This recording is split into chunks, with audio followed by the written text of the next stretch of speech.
Episode 2 की शुरुआत में यू नाश्ता कर रहा होता है। तभी वहाँ सकूने आती है जो काफी थकी हुई लग रही थी क्योंकि वह नाइट शिफ्ट कर रही थी। ये उसे बताता है कि उसने एक लड़की का ब्रेसलेट ठीक किया था।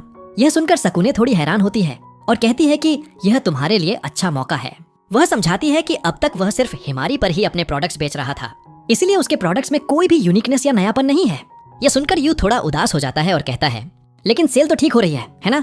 सकूने कहती है कि हाँ, सेल तो हो रही है, लेकिन एक्सेसरीज में थोड़ी यूनिकनेस और नयापन जरूरी है। फिर उसे याद दिलाती है कि तुम्हें वो प्रॉमिस याद है ना, अगर 30 से पहले तुमने अपनी शॉप नहीं खोली तो उसका पूरा हक मेरा होगा। यू कहता है कि हाँ, उसे याद है और वहाँ से चला जाता है। अगले सीन में स्कूल में मकीशिमा रिन से बात कर रहा होता है। वह पूछता है, तुमने मुझे नहीं बताया कि कल क्या हुआ था? रिन जवाब देती है कि ज्यादा कुछ नहीं हुआ। मकीशिमा कहता है, तो तुम बताना ही नहीं चाहती हो, लेकिन क्या तुमने डिसाइड किया है कि आगे क्या करना है? अगर नहीं बताओगी तो मैं तुम्हारी हेल्प कैसे करूंगा? रिन कहती है, मैंने तुमसे हेल्प मांगी ही नहीं। तभी अचानक वहाँ हिमारी आ जाती है और मकीशिमा और हिमारी फिर से आपस में झगड़ने लगते हैं। इसी दौरान एक लड़की आती है और हमारे प्लेबॉय मकीशिमा को अपने साथ ले जाती है। इसके बाद हिमारी रिन से कहती है कि मेरे पास एक बहुत अच्छा आइडिया है। रिन कहती है, तुम्हारे आइडिया सुनकर तो मुझे थोड़ा गड़बड़ लग रहा है। दूसरी तरफ हम यू को देखते हैं जो पौधों को पानी दे रहा होता है और कहता है, आज तो फ्लावर्स काफी अच्छे खिले हैं। तभी वहाँ हिमारी आती है और उसे परेशान करने लगती है। यू पूछता है, तुम यहाँ किस लिए आई हो? हिमारी कहती है, मैं तुम्हारी मदद करने आई हूँ।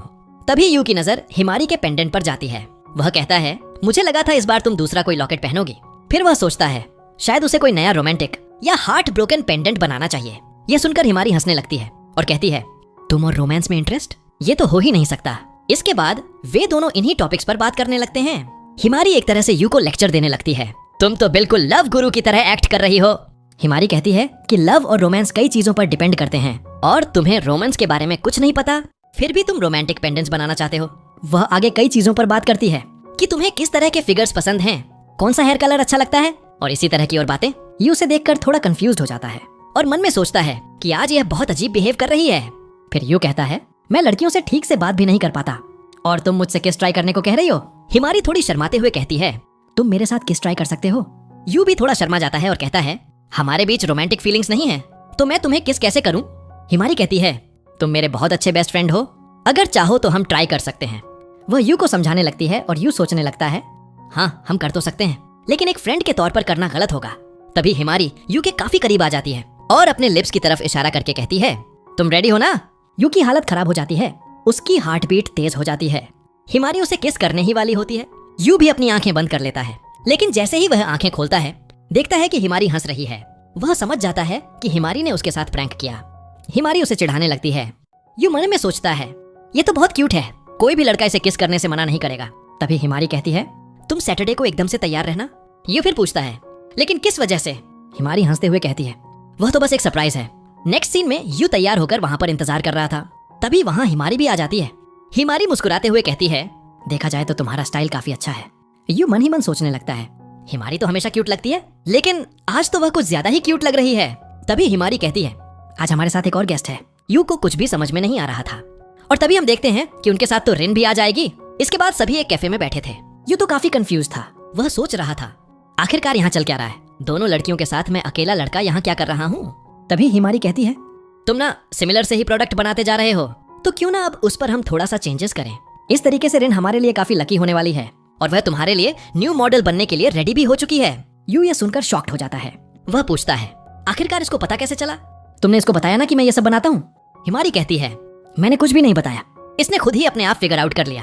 और फिर तीनों इसी टॉपिक पर बात करने लगते हैं कि उनका न्यू मॉडल होगा रिन, जिससे वे अपने एक्सेसरीज में थोड़ा सा यूनिकनेस ला पाएंगे। तभी रिन की मदर का कॉल आता है और रिन उन्हें उठाने के लिए चली जाती है। उसके जाने के बाद यू पूछता है, हिमारी आखिरकार तुम क्या करने की कोशिश कर रही हो? हिमारी कहती है, ये काफी अच्छा आइडिया है, एक बार तुम ट्राई तो करो। यू जवाब देता है, लेकिन आखिरकार ये करना क्यों जरूरी है?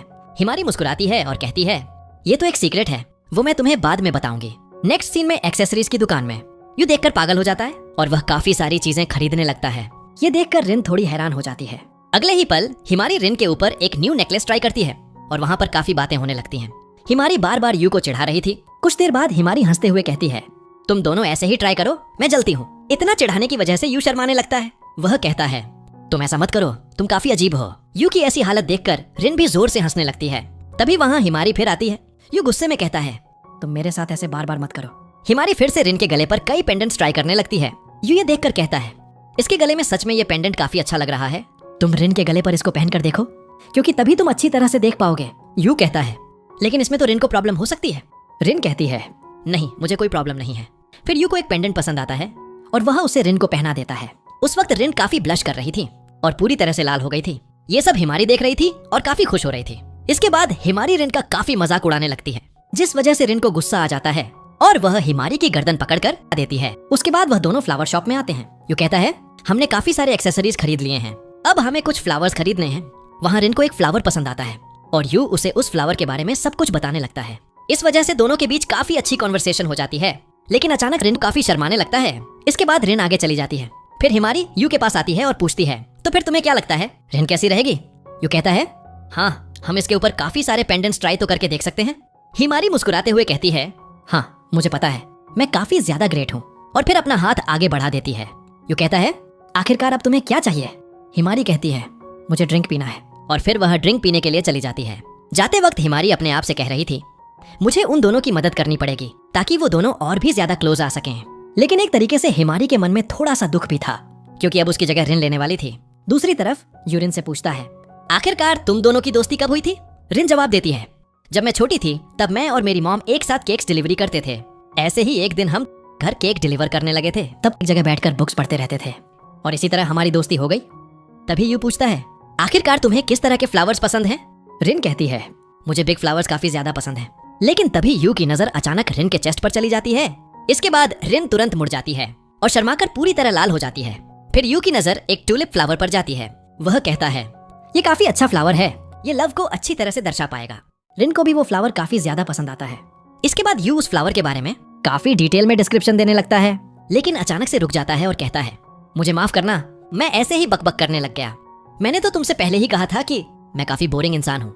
फिर यू वो फ्लावर खरीद कर वहाँ से जाने लगता है, लेकिन तभी रिन उसे पीछे से रोकती है और पूछती है, आखिरकार तुम्हें ये फ्लावर इतना ज्यादा पसंद क्यों है? यू कहता है, मुझे पता है कि तुम मेरी मॉडल हो, लेकिन मैं तुम्हें अपनी पर्सनल बातें नहीं बता सकता। रिन नहीं मानती और कहती है, तुम्हें मुझे बताना ही पड़ेगा। आखिरकार यू मान जाता है और कहता है, असल में ये एवर फ्लावर हर समय नहीं खिलता, ये बस एक खास समय पर खिलता है और इसमें से काफी अच्छी खुशबू आती है।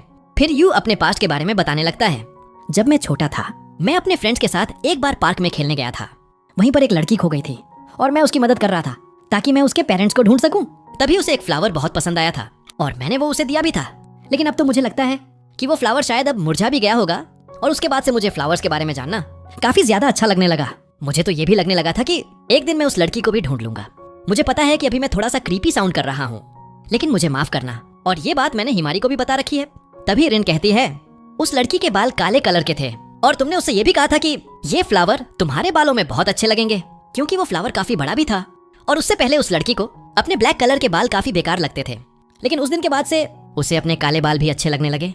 ये सब कुछ सुनने के बाद यू तो पूरी तरह शॉक्ड हो जाता है और फिर रिन काफी प्यारी मुस्कान के साथ कहती है, लगता है तुमने उस लड़की को ढूंढ लिया। अब अगले सीन में हम हिमारी को देखते हैं, जो अपने रूम में काफी ज्यादा उदास बैठी थी। वो रिन के बारे में सोच रही थी कि उसने उसे यू के बारे में क्यों बताया, जहाँ पर रिन ने पहले हिमारी को बताया था कि मुझे एक लड़के का चेहरा धुंधला धुंधला याद है, जो मुझे बचपन में गार्डन में मिला था और उसने मुझे एक फ्लावर भी दिया था। प्रेजेंट में हिमारी ये सारी बातें सोचकर काफी परेशान हो रही थी।